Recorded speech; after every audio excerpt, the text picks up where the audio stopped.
Do I have to turn this on or is it on?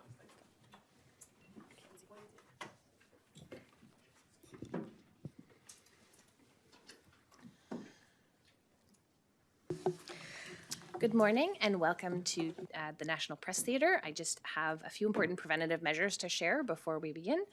To prevent disruptive and potentially harmful audio feedback incidents that can cause injuries, we remind all in-person participants to keep their earpieces away from all microphones at all times. When you're not using your earpiece, please place it face down on the middle of the sticker for this purpose that you will find on the table. Please consult the cards on the table for guidelines to prevent audio feedback incidents. These measures are in place so that we can protect the health and safety of all participants, including the interpreters, and conduct our business without interruption. Thank you all for your cooperation. My name is Mia Rabson. I'm the president of the Parliamentary Press Gallery, and I will be moderating this press conference for you. We have in the press theatre with us today NDP MPs Leah Gazan and Jenny Kwan, who will also introduce the other panelists, I believe. They will have some statements. If we have questions, I will turn to them after you are finished your presentation. Please go ahead. Thank you so much. I'm here joined today with my colleague MP Jenny Kwan from Vancouver East. I'm Leah Gazan, the Member of Parliament for Winnipeg Centre. And I'm here with a number of organizations today, migrant rights advocates, including the Fédération des Femmes du Québec, the Canadian Council for Refugees, the Centre de Travailleurs et Travailleuses Immigrants, Action Refugee Montréal, and Amnesty International, who will be joining us online. And we're here to send a very clear message today in solidarity. We're here to let the Prime Minister and the Liberal government know that we refuse to stay quiet as they try and fast track Bill C-12, a bill riddled with human rights violations, a bill riddled with violations of international law, and we are here to send a clear message. No, we are not going to be silent when people's human rights and enshrined rights in international law are being violated. And I'm here joined by a number of experts that have been very clear that the bill has not been any improvement on Bill C-2. In fact, they are simply trying to fast track some of its most controversial parts,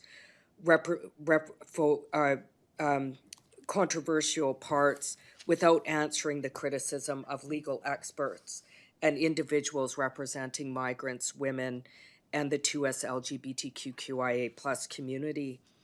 And it's very clear that this legislation not only lacks a human rights lens, not only it violates international law, but it's also failed its obligation to apply a gender-based analysis in the development of this bill. And let me be clear, this is not the first time we saw the same behavior, the same fast tracking, the same pushing through of legislation as we did in Bill C-5, with the absence of a gender-based lens, with the absence of the voices of Indigenous women. And here we are again with a legislation that will hurt migrants and asylum seekers.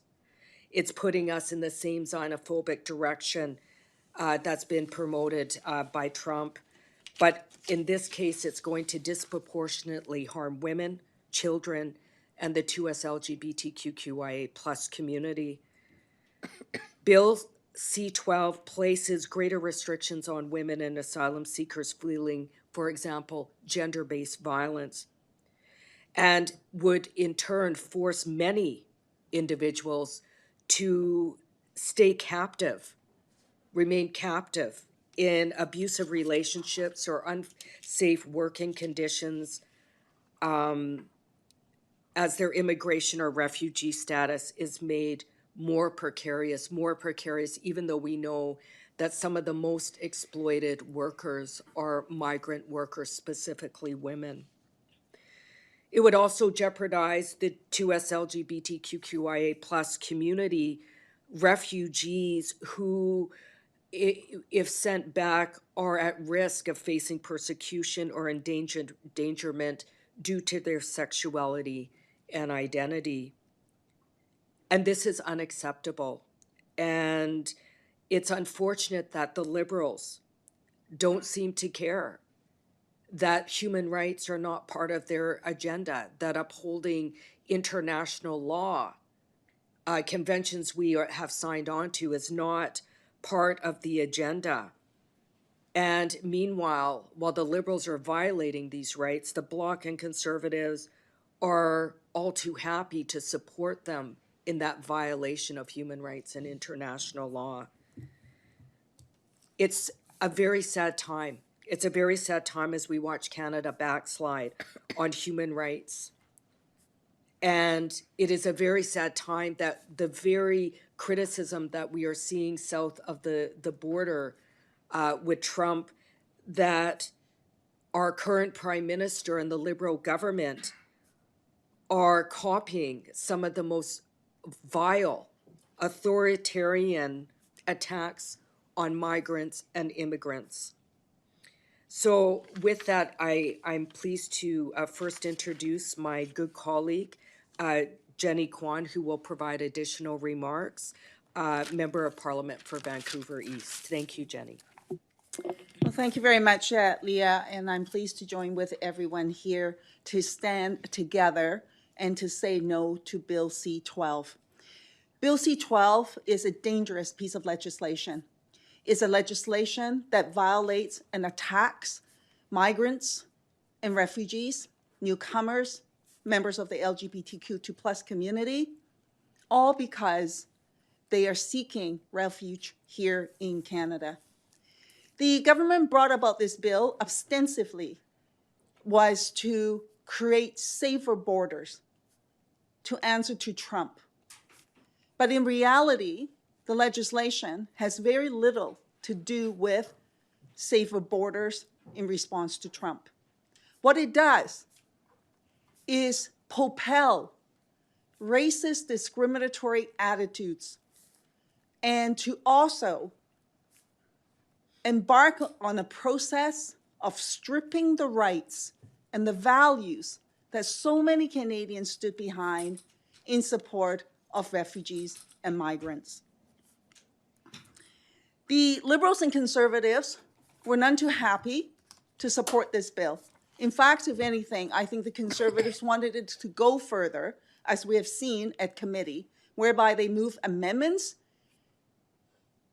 even taking a further step than what the bill itself presents. The committee stage with the bill, the government, along with the Bloc and the Conservatives, rushed through the bill without inviting experts to the table. Council for Canadian Refugees, for example, were not invited to be a witness. None of these women's organizations here today were invited as a witness. Migrant workers and migrant rights advocates were not invited to the table. And they rushed that through to push forward with the agenda to strip the basic human rights and dignity of migrants and refugees. Bill C-12 embeds a stigmatizing narrative that treats migrants and refugees as security threats rather than human beings seeking protection. In its effort, the government stripped those rights with measures such as an arbitrary one-year bar. When someone come to Canada, previous to their most recent arrival, and if they were here in Canada to seek asylum, the one-year bar would apply when they first came to Canada. And this could happen for someone who visited Canada as a child, as a visitor on vacation, who later in life might be being persecuted as a 2S LGBTQ2+ member, or as someone who's faced with gender-based violence, or someone who is now a human rights defender seeking protection in Canada. This one-year bar measure is actually worse than what the United States had put in place. Canada is embarking on this and proudly saying somehow that protects Canada's borders. On the contrary, Canada is passing a law that would be, in my view, in violation of Canada's responsibility and commitment to the rights of refugees. The bill's sweeping information sharing powers, which the Liberals refused to limit, despite clear warnings from Amnesty International, the Canadian Bar Association, refugee and migrant and women's advocates, they are plowing ahead with that information sharing process. Without safeguards, personal data could be shared across governments, government departments and levels of government, increasing the risk of LGBTQ+ members, claimants or survivors of gender-based violence to be outed and put their security at risk, putting them in even greater danger. The NDP attempted to put forward 13 amendments to provide some level of protection to migrants and refugees, and every one of those amendments were rejected by the Liberals, Conservatives, and the Bloc. Amendments including preventing claimants from being trapped in a pre-screening limbo, to ensure clear limits on documents that the minister can demand, protected vulnerable people from wrongful abandonment of claims, maintain timelines for refugee appeal division decisions, and to ensure access to a fair pre-removal risk assessment hearing, set parliamentary oversight over sweeping public interest cancellation powers, to prevent retroactive unjust application of the new rules. They even rejected amendments to protect gender-based violence, unaccompanied children, and members of the LGBTQ2+ members from being sent back to their country of origin, where they might face danger, violence, and persecution.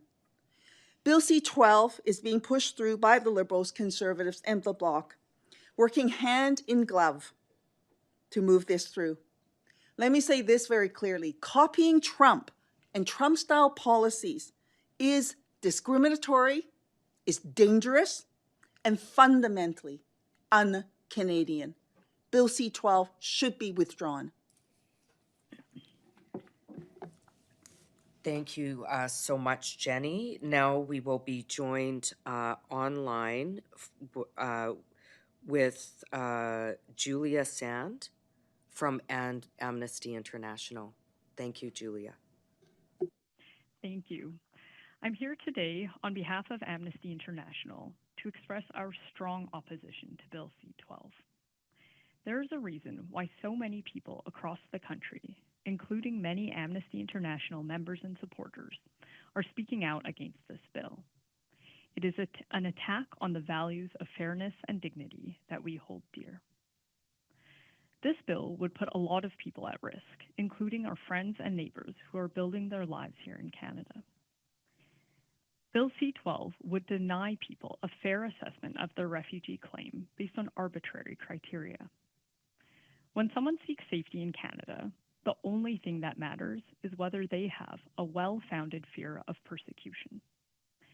Instead, this bill would judge people based on how or when they first entered Canada, factors that have nothing to do with whether they need protection. If this bill passes, anyone who first entered Canada more than 1 year ago, no matter how briefly or at what age, would not be able to make a claim for refugee protection that would be heard by the Immigration and Refugee Board. Even someone who came to Canada for a single day as a baby and returned decades later would be denied the chance to have their claim fairly assessed. It wouldn't matter if their country had since descended into war, if their government began targeting them, or if their claim was based on their sexual orientation or their gender identity. A date on a paper could decide their fate. We have already seen the harm caused by similar rules in the United States, where their one-year bar has led to refugees being deported despite having a genuine need for protection. The United Nations Refugee Agency has urged the U.S. to repeal their one-year deadline. Canada should not be repeating these mistakes. Under Bill C-12, people seeking safety after 1 year would be forced into a far weaker process. The pre-removal risk assessment, which lacks independent and specialized decision makers, does not guarantee an oral hearing, does not provide the right of an appeal, and does not provide protections against deportations when appeals are ongoing. This would entrench a two-tiered refugee system that puts people at real risk of being denied safety, even when they genuinely need Canada's protection. The bill would also grant the government sweeping powers to cancel or suspend immigration documents, such as permanent resident visas, work, and study permits, for entire groups of people, without any individualized assessment or due process. This opens the door to arbitrary and politically driven decisions that could destabilize lives, separate families, and uproot people who have been building their lives here.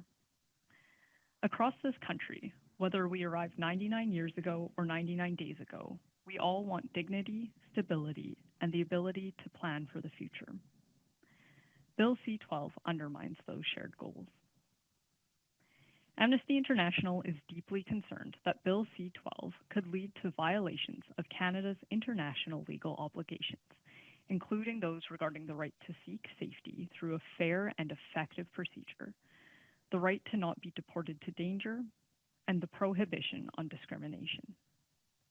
We stand today with human rights, privacy, refugee and migrant justice, and gender justice organizations across Canada in calling for this bill to be rejected. Thank you. Thank you so much, Julia. Now I'd like to call on V. Miquelien from Fédération des Femmes du Québec.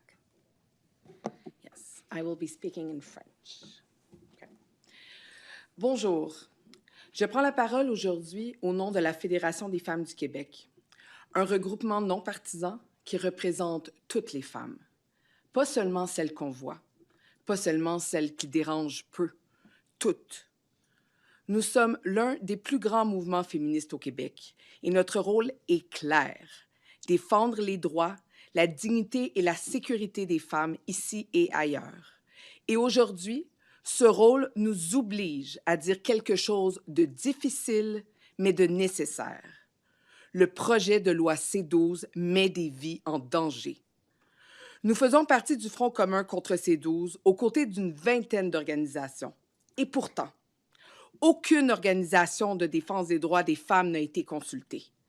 Aucune organisation du Front commun n'a été entendue. Et très peu de groupes de la société civile ont pu participer. C-12 a été construit dans la précipitation, sans écoute, sans réflexion, sans prendre en compte celles qui seront le plus affectées. Et l'élément le plus alarmant, aucune analyse comparative entre les sexes plus n'a été faite. Aucune. Alors que le gouvernement en a l'obligation. Alors que les inégalités de genre déterminent qui survit, qui tombe et qui sera oublié. Nous devons parler maintenant des impacts humains, parce que c'est là que C-12 frappe le plus fort. On nous dit que C-12 est un projet de loi au nom de la sécurité. Mais la sécurité de qui? Dans les zones de conflit, les morts silencieuses, les morts dont personne ne parle, ce sont souvent des femmes. Des femmes qui se privent pour nourrir leurs enfants. Des femmes qui survivent à des violences sexuelles systématiques. Des femmes qui traversent l'enfer encore et encore, simplement parce qu'elles veulent vivre. Et lorsqu'elles fuient, souvent seules avec leurs enfants, elles traversent des routes où l'exploitation est quotidienne, où la violence, elle est normale et où chaque pas peut être un danger. Elles arrivent ici avec des traumatismes qui sont profonds, avec des stress post-traumatiques, une santé mentale fracturée et épuisée par tout ce qu'elles ont dû endurer. Certaines de ces femmes arriveront par des voies irrégulières, oui, pas parce qu'elles veulent contourner le système, pas parce qu'elles trichent, mais parce qu'elles sont à bout de souffle, parce que c'est ça ou mourir. Parce que dans un contexte de guerre, de chaos ou de violence extrême, il n'y a parfois pas d'entrée régulière possible pour sauver sa propre vie. Et qu'est-ce que leur disent ces 12? Tu n'es plus le problème de personne, personne ne veut te protéger, et personne ne veut t'écouter. Parce que si elles entrent de manière irrégulière et se font intercepter dans les 14 jours, elles sont renvoyées automatiquement. Et si elles tentent de déposer une demande d'asile après ces 14 jours, elles deviennent inéligibles. Cette mécanique-là n'a aucun sens humain. On exige d'une femme traumatisée, en état de choc, qu'elle comprenne des procédures complexes en 2 semaines, qu'elle trouve possiblement un avocat, qu'elle saisisse une politique migratoire qui souvent n'existe même pas dans sa langue, qu'elle le fasse pendant qu'elle s'occupe de ses enfants, qu'elle tente de se nourrir, qu'elle tente de dormir malgré les flashbacks qu'elle subit. Ces doses, ce que ça fait, c'est punir la détresse, punir la lenteur normale de la guérison. Ces doses punissent le traumatisme. Et ensuite, qu'est-ce qu'il leur reste? La clandestinité, un statut irrégulier qui les rend invisibles, sans soins de santé, sans services psychologiques, sans soutien. Ce sont des femmes qui n'appartiennent plus à aucun système, des femmes qui n'ont plus droit à rien, des femmes que tout le monde oublie parce qu'elles ne sont utiles à personne. Nous le savons, les femmes sans statut sont les premières à être exploitées, les premières à être violentées, les premières à être coincées dans des relations abusives parce qu'elles n'ont aucune alternative. Elles deviennent invisibles, pas seulement administrativement, mais elles deviennent invisibles humainement. Ces doses les effacent, ces doses les sacrifient. La Fédération des femmes du Québec refuse cela. Nous refusons qu'une politique migratoire transforme des femmes en nombre. Nous refusons d'être complices d'un projet de loi qui renforce la violence au lieu de la combattre. C'est pourquoi, avec le Front commun, nous demandons le retrait complet du projet C12. Et si le gouvernement refuse de retirer ce projet, alors nous exigeons, comme strict minimum, que les critères d'irrécevabilité soient revus pour ne pas condamner les femmes les plus vulnérables à la clandestinité et que l'ACS+ soit appliqué de manière rigoureuse, comme la loi l'exige.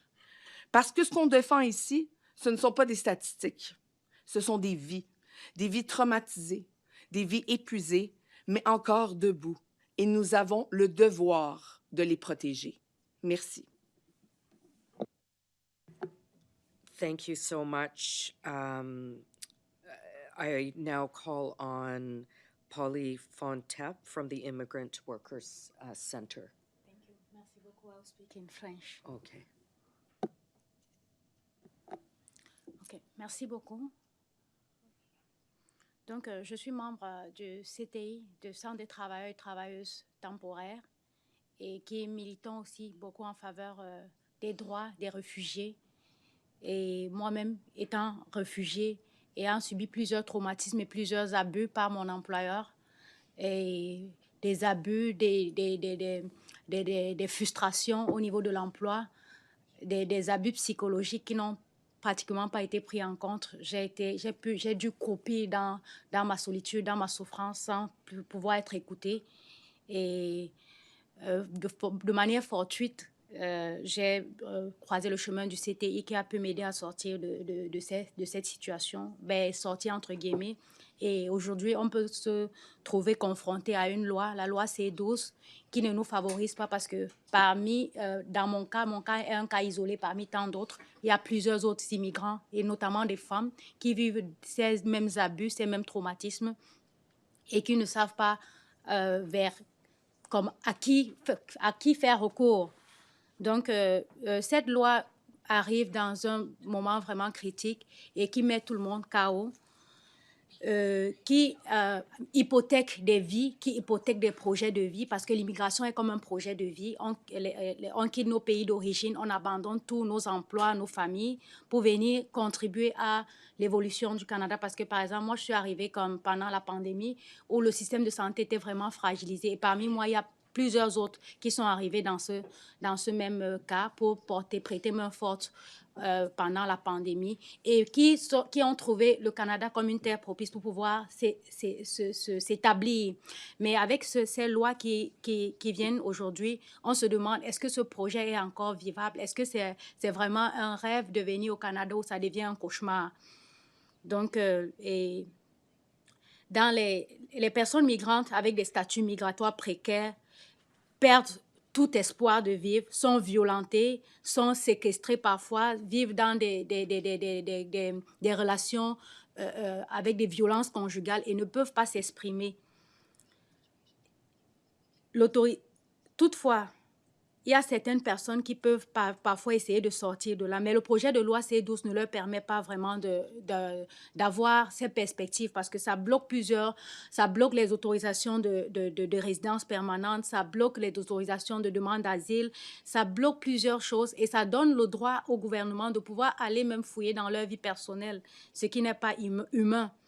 Donc, nous sommes face à une incertitude, des stress lourds, des suspensions, des annulations, des dossiers de résidence permanente, de résidence temporaire. Et aussi, est-ce que c'est au nom de l'intérêt public ou c'est au nom de l'intérêt de l'intérêt humain? Est-ce qu'on regarde à l'intérêt gouvernemental ou est-ce qu'on regarde à l'intérêt humain? Parce que je pense que le Canada est un pays où on a parlé un pays de droit. Et il y a la Convention de Genève qui est également votée par le Canada. Où est-ce que le Canada met la Convention de Genève si on accepte le projet de loi C12, si on accepte de voter le projet de loi C12, où est-ce qu'on met la Convention de Genève? Donc, ce que nous demandons, c'est que le projet de loi ne soit pas accepté. Parce que les personnes vont vivre dans plus de frustration encore. Des personnes vont vivre dans l'inhumanisme des services frontaliers. Des personnes vont être exposées. Et puis les vies, non seulement des femmes, mais également des réfugiés entiers vont être comme, entre guillemets, vont être hypothéquées. Or, nous sommes en train de bâtir la génération d'aujourd'hui. Les femmes d'aujourd'hui sont en train de bâtir une génération pour demain. Mais si nous acceptons que ce projet soit voté, est-ce que nous pensons aux conséquences que cela peut apporter dans l'avenir du Canada demain, dans l'avenir des immigrants demain également? Parce que les immigrants également constituent comme une main forte pour le développement du Canada. Donc, nous demandons la mise en place, nous demandons aux députés, aux sénateurs et aux sénatrices de voter contre ce projet de loi. Merci beaucoup. Thank you so much. I will now call on Maria Juliana Prieto Gracia from Action Refugees Memorial. Thank you so much. My name is Maria. I am originally from Colombia, a mixed indigenous Black woman and a refugee. I wish I were not in a position of such vulnerability, nor in a reality where my experiences are so often misunderstood. People ask me what it means to be a refugee. The truth is, it's not a simple answer. I know I am more than just my legal status. Those who have never lost everything, never had to start from zero, often feel the most entitled to judge us. My family has lived displacement for decades, as the first refugee among us was my sister, at only 13 years old. We were raised to value justice, truth, and reparation, principles that guide us not only in our work, but in our survival as women in a patriarchal world. Yet still, refugees are denied a seat at the table where policies about our lives are designed. We were not even invited as witnesses. Today, home feels again like a place of uncertainty and anxiety. Our mental health is almost never considered. No one asks what it means to fight every day just to protect the dignity we have left. As a survivor of gender-based violence, as a queer woman, and as a racialized migrant, I faced layers of vulnerability that many will never have to imagine. No one asks if we can breathe the next day, if we can eat, or if we even feel allowed to exist. Bill C-12 deepens these fears. It responds to political pressures from the neighboring country, whose policies have already endangered countless of marginalized communities. And now, under the new Canadian government, this bill is being pushed forward without including the voices of the people it affects the most. It expands surveillance, increases information sharing, and even allows the government to deny refugee protection and mass canceling status on a massive scale. Giving any government this kind of power is profoundly dangerous. Canada has international obligations and a Charter of Rights that promises due process, dignity, and fairness. This bill threatens all three. I have seen war. I have known hunger, homelessness, and despair. I have held loved ones whose lives were taken by violence. I have been closer to death at 20 years old than many people in this room ever will be. And while I am grateful to be safe in Canada, I am also deeply saddened. After crossing borders in search of life, after enduring indignity, after writing nearly 200 pages to prove that I deserve safety as a social leader and a human rights defender, I now face a bill that puts my existence and the existence of so many others back into question. When we will be enough for you? None of us reject the idea of security, but this bill goes far beyond. You don't even agree among yourselves on what public interest means. And as people trained in law, you know how dangerous vagueness and ambiguity are. This can result in arbitrariness. So we ask respectfully, please stop speaking without us and speaking about us. You cannot create policies that determine our futures without giving us even a single seat at the table. Refugees have agency. We think, we contribute, we build communities, just like every one of you seated in Parliament. We are graduates, researchers, teachers, doctors, lawyers, engineers, philosophers. But above all, we are human beings. And like every one of you, we deserve more than just survival. We deserve to live without fear, to breathe without anxiety, to walk without danger, to love and to hope without apology.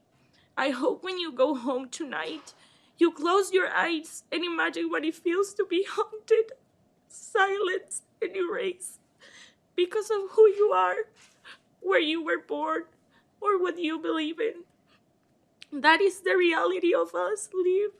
And we ask you here and now, please don't turn away from us. Do not let us fade. Do not let us die in silence while laws like this threaten our very right to live. Thank you. Thank you so much. Now I'd like to call on Gauri Srinivasan from the Canadian Council for Refugees.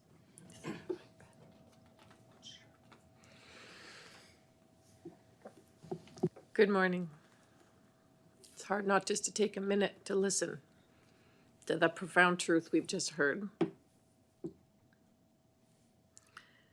Canadian Council for Refugees is the leading national voice on refugee policy in Canada. We represent over 200 frontline refugee-led and allied organizations across the country. You have heard powerfully from several of them already. Today, I am proud to be joining many colleagues across civil society to express our clear concern as a national coalition, to sound a warning bell to Canadians that Bill C-12 represents a sharp departure in our proud legacy as a country of welcoming refugees and migrants to safety here, to build new lives and to build our country as they have throughout our history. In particular, we want to highlight that this bill upends decades of leadership from Canada to champion and protect women's rights, gender equality, and gender diverse populations. We asked to share these concerns before both parliamentary committees studying the bill, and we, like so many others, have been shut out. Merci donc au NPD et aussi pour le Parti vert pour nous avoir écoutés et invités dans ces forums alternatifs. Nous sommes ici dans les lieux qui nous sont accessibles pour lancer notre appel au gouvernement et aux partis d'opposition qui dominent le processus afin qu'ils ralentissent, écoutent notre témoignage et examinent les implications de ce projet de loi.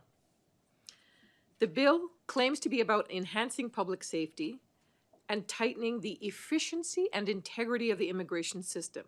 But as you have heard today, Bill C-12 proposes, in fact, a radical overhaul of our refugee protection regime, with measures that will make many people in Canada less safe, and it will contravene Canada's human rights obligations under domestic and international law.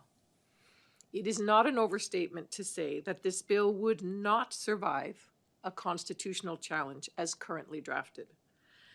Ironically, as C-12 works so hard to construct roadblocks to prevent refugees from accessing Canada's current and world-class system for adjudicating claims, it simultaneously creates ineffective and duplicatory structures to assess those same claims by the Immigration, Refugee, and Citizenship Canada, while generating new backlogs both at the Immigration and Refugee Board and at the federal court. This is the cost and the tragedy of a bill that is being rammed through Parliament this week without the advice and lived expertise of those who will live with the consequences. The damage to refugee lives, to the public interest, and to the law itself is significant. The bill will increase costs to the public purse. It will put thousands of people in limbo without status in this country, driving them underground. And it will risk lives by vastly increasing the likelihood that a refugee could be returned to face the persecution they flee. As you have heard, women, gender-diverse individuals, and survivors of gender-based violence will be some of the most negatively affected. Why? Because a rigid one-year timeline to be able to ask for protection punishes those populations who require time to deal with trauma, to escape abusers, to gather the evidence for their case while trying to navigate significant financial and other barriers in Canada. Unaccompanied minors, or those whose country conditions change, also all declared ineligible after an arbitrary one-year timeline. International human rights law is clear, as you have heard. Your right to seek asylum is not subject to how you arrive or when you came. When you cross borders, your rights come with you. Full stop. And this is what I or any of us would want to count on if your families were in danger. So Bill C-12 reflects a dangerous turn towards a US-style security framing, tries to create fear and grow hate. It is not who we are or who we want to be. In Canada, we reject those who use divide and conquer tactics to turn us against our neighbors, and we are proud to be a country that welcomes refugees. We expect our leaders to carry on that legacy and make this a place where all families can thrive. Bill C-12 does not honor that commitment. The bill should be withdrawn in its current form, and we urge MPs to vote against it this week. But if this problematic bill is instead handed over to the Senate, this second House of Parliament will become a crucial opportunity for changing tracks, an opportunity to move towards transparency, accountability, and desperately needed sober second thought. Senators, if this bill comes to you, we are counting on you to ensure access for civil society and for the voices of migrants, refugees, and their organizations to be heard. Thank you. Thank you very much to all the participants today. This is a crisis. This bill will result in crisis for so many people deserving of safety. I, along with under the lead of MP Kwan, will do everything in our power to push against this racist, draconian legislation that puts people's human rights at risk. And with that, we'll take any questions. Thank you. Thank you so much. I do not see any questions in the room, and there are also none online. So I think with that, we will conclude today's press conference. Thank you so much.